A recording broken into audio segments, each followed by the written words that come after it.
Welcome to This Explainer. Today we're going to completely flip the script on conventional wisdom. We are challenging everything you think you know about how society progresses and how the future is actually built. We're diving into some absolutely incredible source material that strips away all the standard business myths and breaks down the hidden mechanics of real 0 to 1 innovation. So if you've ever found yourself wondering why a tiny handful of companies manage to literally change the world while everyone else just kind of adds to the noise, well, you are in the exact right place. Let's just jump right in.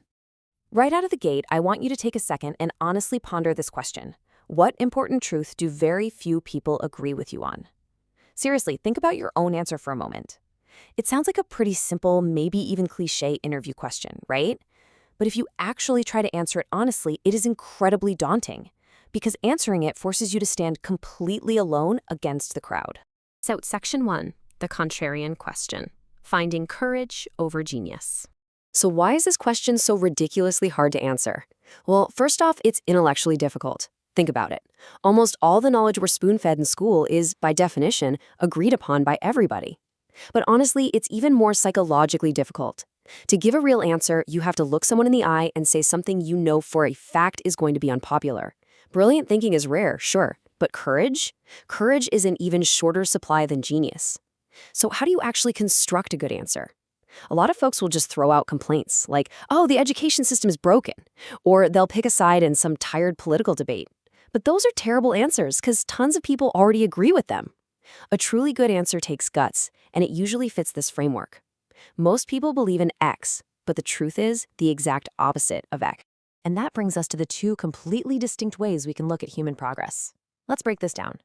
First, you have horizontal, or extensive progress. This just means copying things that already work, going from 1 to n. It's super easy to imagine because we already know exactly what it looks like. If you have one typewriter and you build 100 more typewriters, that's horizontal progress. But then you have vertical progress, or intensive progress. This means doing entirely new things, going from 0 to 1. If you take that typewriter and you invent a digital word processor, boom, you've made vertical progress.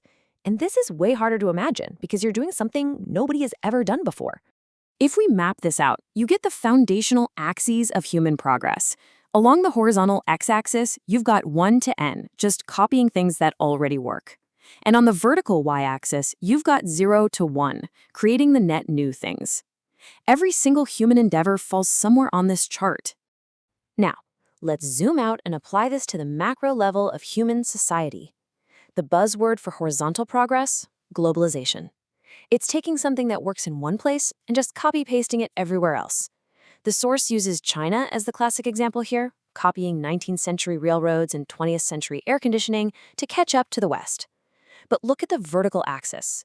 The single word for 0 to 1 progress is technology. And by the way, properly understood, any new and better way of doing things is technology. It's not just apps and computers in Silicon Valley. So, putting it all together, here is the complete picture, and the author's own answer to that contrarian question we started with. See, most people think the future of the world is going to be defined by globalization. They assume developing nations just need to catch up to the developed ones and we'll be fine. But the contrarian truth? Technology matters way, way more. We absolutely cannot just rely on globalization to build a better future. And here is why that's absolutely crucial. In a world with scarce resources, globalization without new technology is completely unsustainable. Think about it. If China just doubles its energy production over the next 2 decades without using any new technology, all it does is double its air pollution. If hundreds of millions of households in India were to suddenly live exactly the way Americans do today, using only today's tools, the result would be a total environmental catastrophe.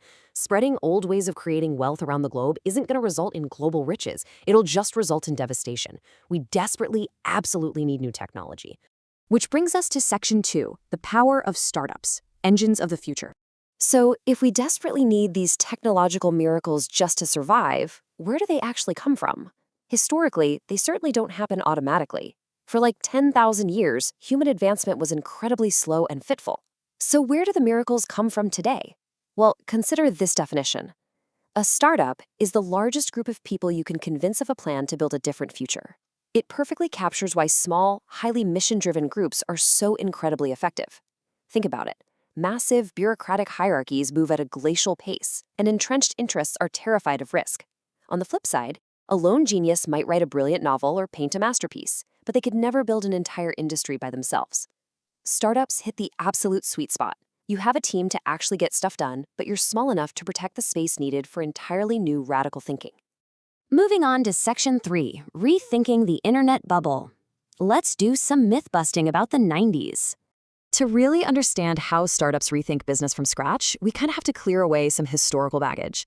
We need to identify a totally delusional popular belief so we can uncover a contrarian truth. And to do that, we are revisiting the massive dot-com bubble of the late 90s.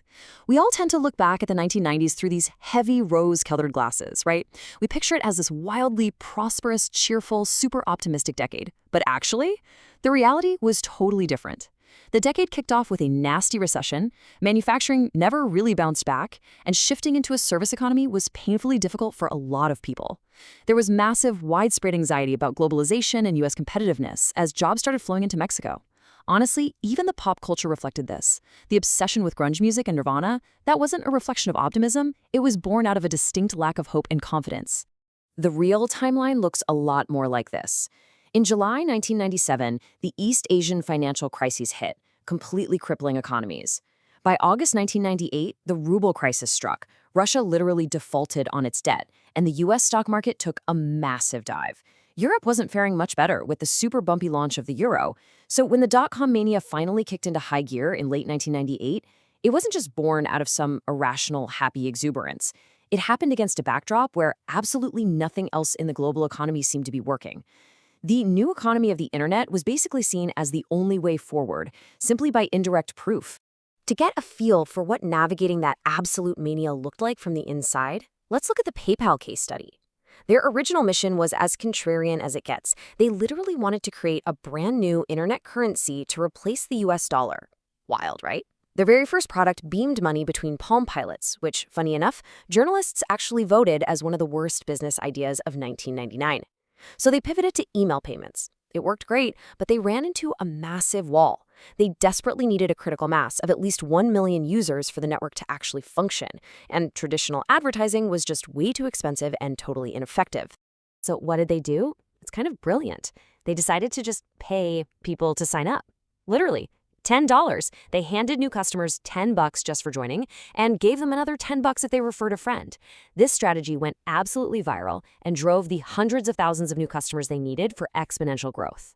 Now, paying for customers like that means your costs are also growing exponentially.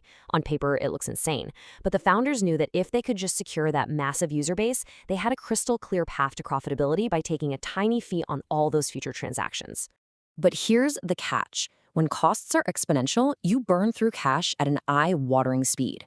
And the founders knew the dot-com party was going to end eventually. It became this frantic, high-stakes race against the coming crash. In February 2000, the Wall Street Journal ran a story basically guessing that PayPal was worth $500 million.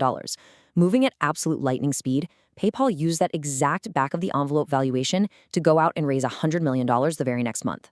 The frenzy was so crazy that one South Korean firm just wired them $5 million without signing a single piece of paper. No way, right? That massive funding round closed in March 2000, literally just weeks before the entire bubble burst. And burst it did. The Nasdaq crashed violently in April 2000.